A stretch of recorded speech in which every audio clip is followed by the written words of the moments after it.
Okay, now we're going to work out the capacitor value. Now we're going to use this little equation here, which I'm not going to derive for time's sake.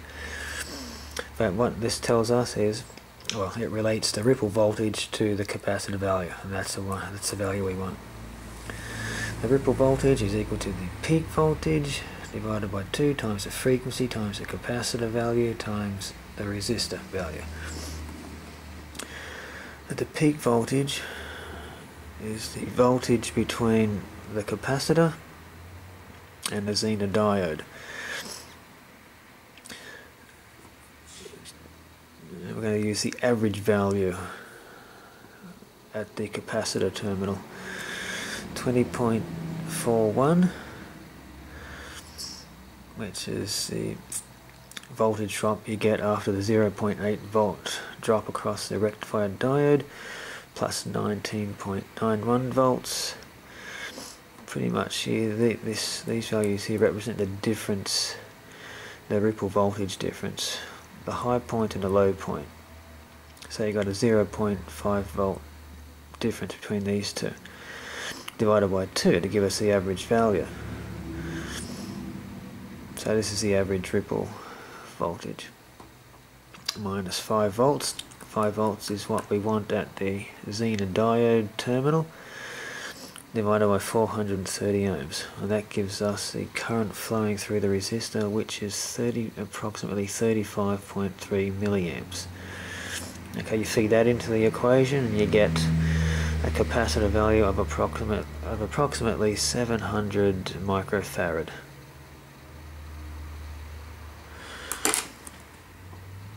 Okay, now the fun part. Now we're going to build the circuit and test it.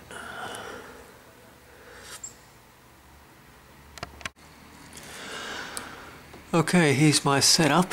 I've got the mains cord, this one here, attached to the leads of the transformer via a wire connector,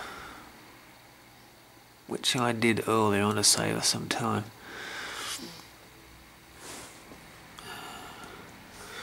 Here's our transformer. You see the rating here, 240 volts and 50 hertz, and it's going to step it down to 15 volts AC. Look at here. We get our center tap. This white one here, 0 volts, which is grounded. And our wire leading from the secondary winding, which has been stepped down to 15 volts RMS.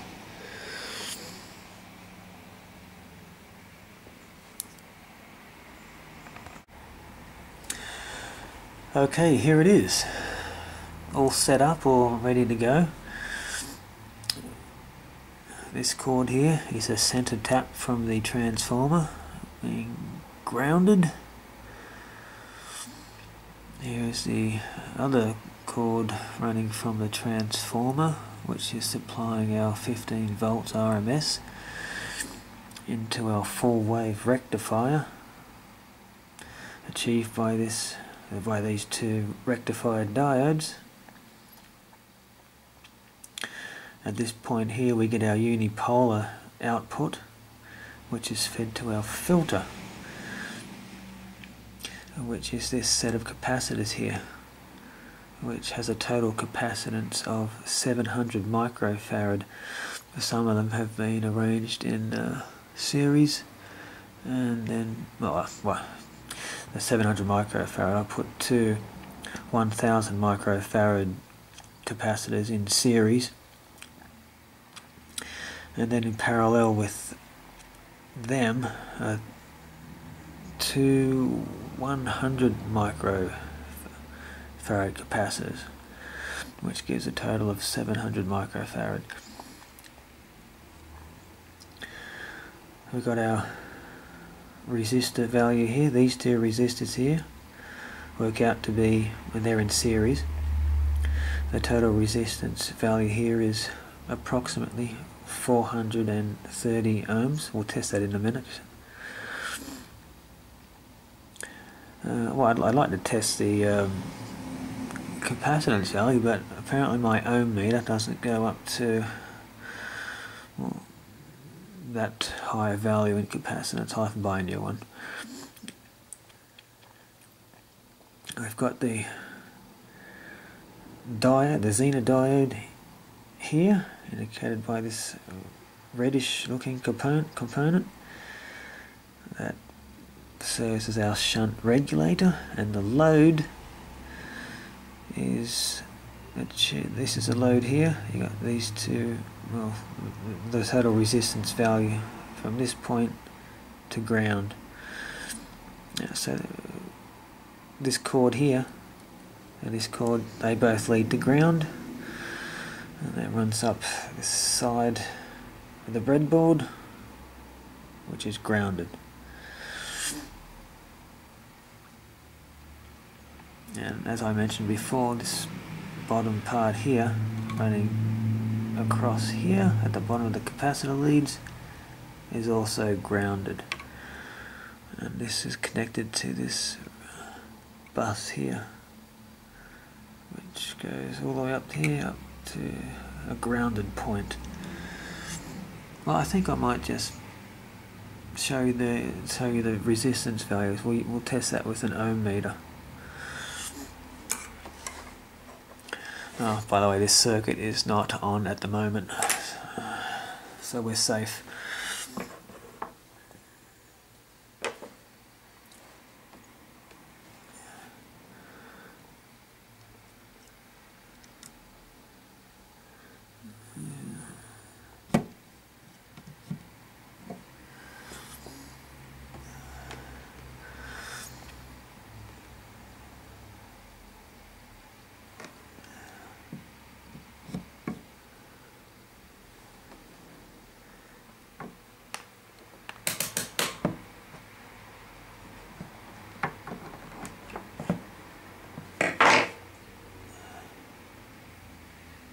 Let's look at our ohm meter.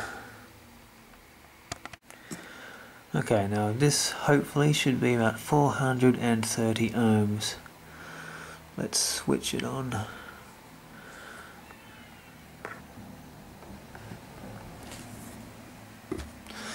Hang on a minute, this is awkward.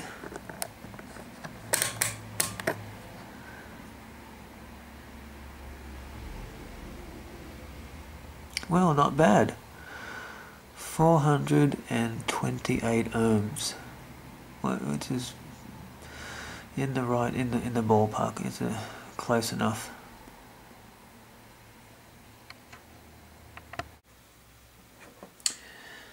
Okay, now we're going to measure the voltage being supplied by the transformer and the voltage at the output terminal of the capacitor using the oscilloscope. Now connect one oscilloscope probe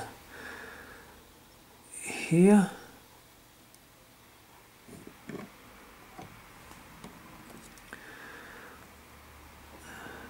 At the input side of the voltage rectifier, and the other probe at the terminal, at the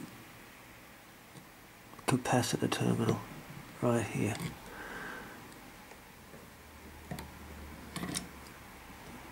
Make sure that stays there.